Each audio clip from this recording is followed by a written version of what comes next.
It is Friday. With that being said, welcome to another fun-filled edition of NFL Total Access. Alongside the fellas, Maurice Jones-Drew and the Hall of Famer, Terrell Davis. I'm Neil Nicole Wright. And what they say, 'tis the season. Well, it's playoff season this time of year because it is week 15 and 5 teams with a shot at clinching the division or clinching a playoff berth. Meanwhile, 5 other teams on the cusp of being eliminated. You guys ready to get this party started? Let's do it. All right, let's start with what you need to know. And for the 4th straight week, the Steelers, they'll be without the services of their wide receiver, Juju Smith-Schuster, because of that nagging knee injury. Now, Juju, a no-go in practice Friday after being limited on Thursday. And as for his buddy, his teammate, his compadre, James Conner, well, the Steeler back was a full participant all week during practice, and he's currently listed as questionable ahead of the matchup versus Buffalo. Now, more news to bring you because Vikings wide receiver Adam Thielen has been removed from the injury report with that nagging hamstring. Now, Thielen, he hasn't been at full tilt since suffering the injury week 7 at Detroit. His Vikings, they're in Los Angeles. They face the Chargers on Sunday. Now, for the 2nd straight week, Daniel Jones has been ruled out with an ankle, which means Eli Manning, he will indeed get the start for the G-Men versus the Dolphins. Now, Eli currently 1 game under 500 for his career after last week's loss to the Eagles. He's 116 and 117. And in the meantime, his Giants squad eliminated for playoff contention, but their division mate Cowboys, they aren't. Here we go now. Let's go. Win on 3. 1, 2, 3. Win. Turbo set. That throw was perfect. Touchdown, LA! That's a good drive.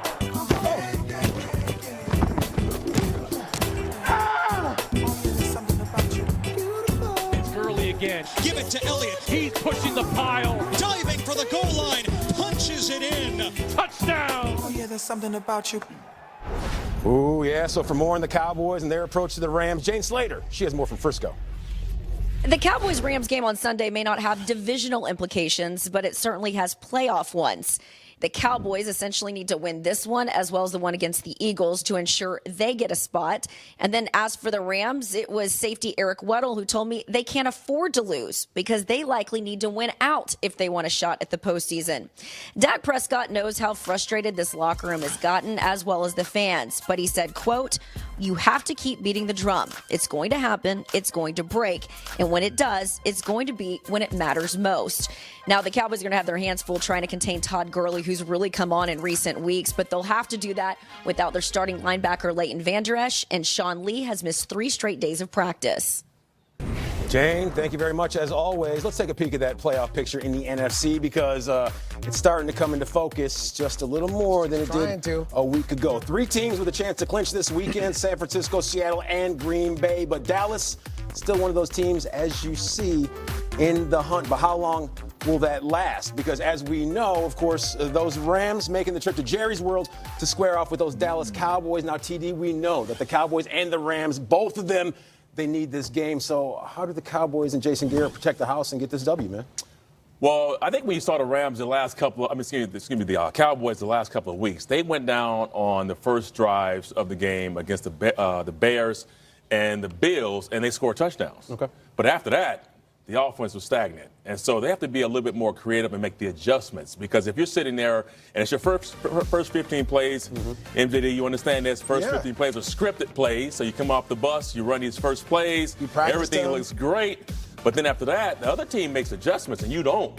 So the Cowboys need to make those adjustments after the first drive. Yep. And then to me, when you watch the Cowboys, I don't see that spunk. I don't see that fire, right? I don't see that kind of will to win. And they need to get that. And they have the Rams coming in. It's going to be a tough and a tall tale task to try to get past the Rams. But if they can come out and score early, make the adjustment, and keep the pressure on the Rams, they can possibly win this game. And they haven't beaten a team that's above 500 all year long. So, I don't think this one against the Rams is going to really be in their favor. So how do the Rams kick them when they're down? Well, this is the thing. If you're the Rams, you got to go out there and you got to score on your first drive, and then you got to score on your second drive. And not score kicking field goals. You got to score touchdowns and put that doubt that's already in their minds back in there again, understanding, like, oh, no, here we go again. Early. If you get to here we go again early, you'll have a great chance to finish this game off the right way. And they've done that over the last couple of weeks. They've started fast. You go against the Sunday night game against the Seattle Seahawks. They scored in their first 2 or 3 possessions.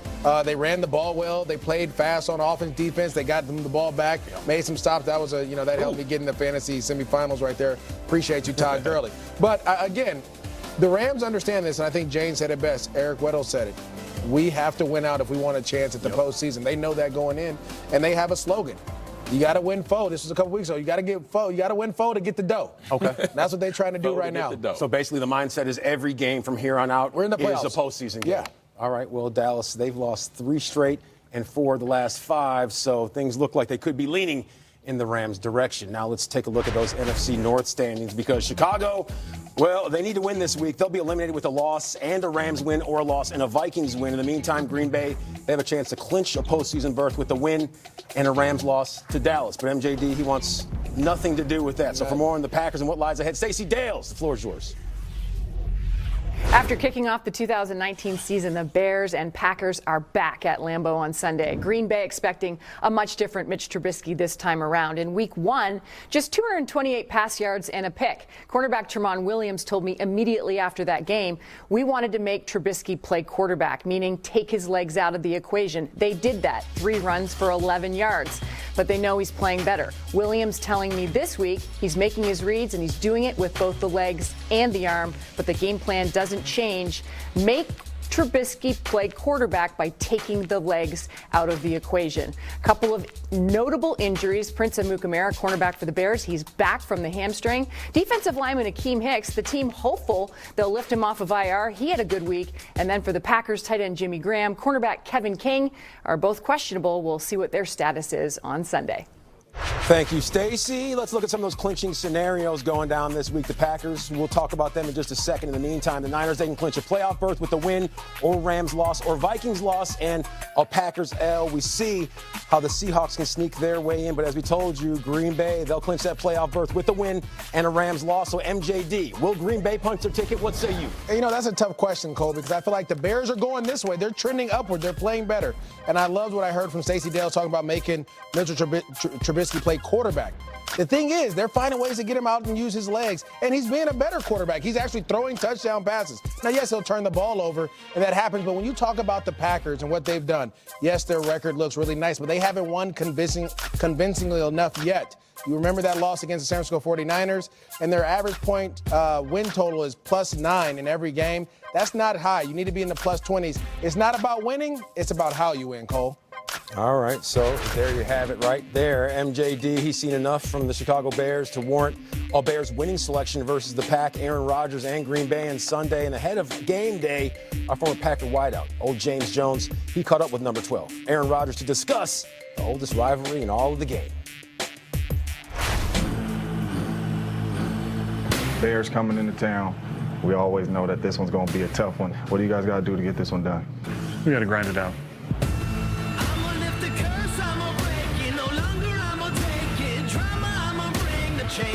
You have to play really sharp.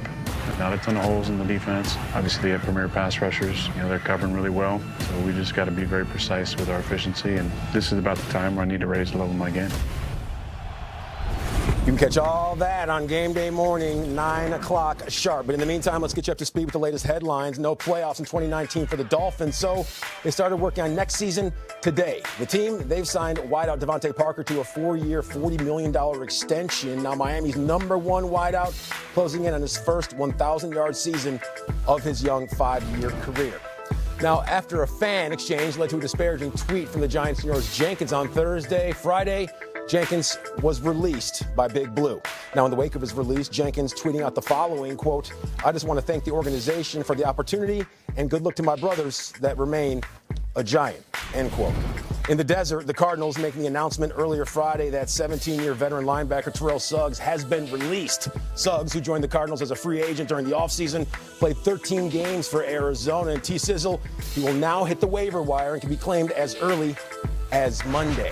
To New Orleans, where Drew Brees was a full participant at practice on Friday. However, the former Super Bowl MVP appearing on the New Orleans injury report with an elbow ahead of their Week 15 Monday night matchup with the Colts. This is one we will continue to keep an eye on and monitor as the week progresses. Now, from one NFC South quarterback to another, despite suffering a thumb injury in last week's win over Indy, Bruce Arians said today that Jameis Winston will indeed start versus the Lions on Sunday. Now, Jameis is currently second in the league in passing yards per game with 316.5. Now let's have a glance at a few more injuries as we inch closer to Week 15. Jadeveon Clowney, he's out, has that core and that illness. And Derrick Henry, questionable with that hamstring. And for the silver and black Oakland Raiders, Josh Jacobs, questionable with that shoulder. Be sure to keep it locked to NFL.com ahead of game time. We'll give you the latest updates. And make a note, because tonight, immediately following NFL Total Access, it's the original series NFL 100 All-Time Team. Rich Eisen, Bill Belichick, and Chris Collinsworth, they'll reveal the greatest tight ends and offensive linemen in league history. You won't want to miss the NFL 100 All-Time Team tonight, 8 o'clock, right here on NFL Network, right after us. So as we know, Tony Gonzalez, he was the first tight end to be revealed to make that NFL 100 All-Time Team. And TD, another guy on the list who was pretty solid at playing the tight end position, is a guy that you know quite well. That's Shannon Sharp. He was certainly a character, but he was an even better teammate. He wasn't bad. No, he was a great teammate. Okay. Let me tell you, so coming in as a rookie, Shannon was the guy that I looked at and try to pattern my game after in terms of how he prepared. He was the first guy that I saw that would prepare his meals. Sure. You know, he would always have everything planned out, how he ate, how he worked out. I remember I showed up one day, I had a bag of McDonald's and hot dogs on the special teams? That was in Tokyo, Japan, my man. Yeah. But this time it was during lunch, and Shannon was like, hey, man, you can't eat like that. And I'm like, yes, I can. I'm 22 years old. I'm young. I'll burn it off. But over the years, I found out that he was right, that you have to take care of your body. But he was the guy who patterned that. Actually, we watched this guy work out and worked out with him a few times at his home in Atlanta. And I've never seen anybody do this, Cole, work on a calf muscle for 2 hours straight. One calf muscle or both calf muscles? Both calf muscles, but, you know, you work on one body part, but that's what he would do. He'd work out 4 o'clock in the morning every single day. He was an awesome guy to kind of follow as a player, but he was also great on the football field. Absolutely. You know, he was a willing blocker. You couldn't match him up with a safety or a corner or a linebacker. Linebacker's too slow. So he had a lot of great qualities. And you see him on TV right now. You see the way he is. Skill. Yeah. You watch him on TV, that personality, that's what kept the locker room glued together. I've never had a better teammate that I've played with in all my life, whether it was Pop Warner High School, college, or pros. He was the glue that kept us all together, and he was a character. But that man he's deserving of being on this list, and hopefully he's in the top 5. He's one of the nominees. We'll see if he makes that list. And real quick, we know that iron sharpens iron. How much better did you want to be when you knew that you were on the field with Shannon? I mean, he made you better. Like I said, when you out there with Shannon Sharp and John Elway, you got a couple of guys out there who are Hall of Famers. You gotta elevate your game. Absolutely. And again, what I loved about him, he was not a me person. Didn't matter about his stats. All he cared about was winning. Yeah, and his game was always elevated to the highest plateau. 3-time Super Bowl champ, 8-time Pro Bowl, put him in the top 5. 4-time first-team All-Pro. We'll see if he makes that NFL 100 All-Time team. Still to come on NFL Total Access. Snoop's on the mic. Dre's got the beats. We got the drama. Vicious stiff arm. No fewer than 12 games still to play this week, with the potential to mess with the playoff picture. Hits the bounce of the wild, creeping and crawling, yes, yo, and Snoop Doggy knows it. The streaking Titans hosting the confusing Texans. The streaking Steelers hosting the only 9-win team in the entire NFL, still searching for respect. And I step through the fog and I creep through the smoke, 'cause I'm so doggy. Rams Cowboys. It's desperate. It's dramatic. Will it be defining?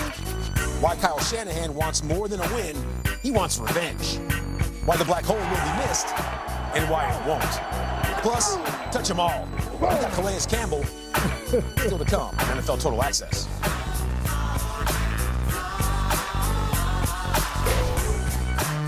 NFL Total Access is brought to you by Just for Men Mustache and Beard. Got 5 minutes? Get a better beard.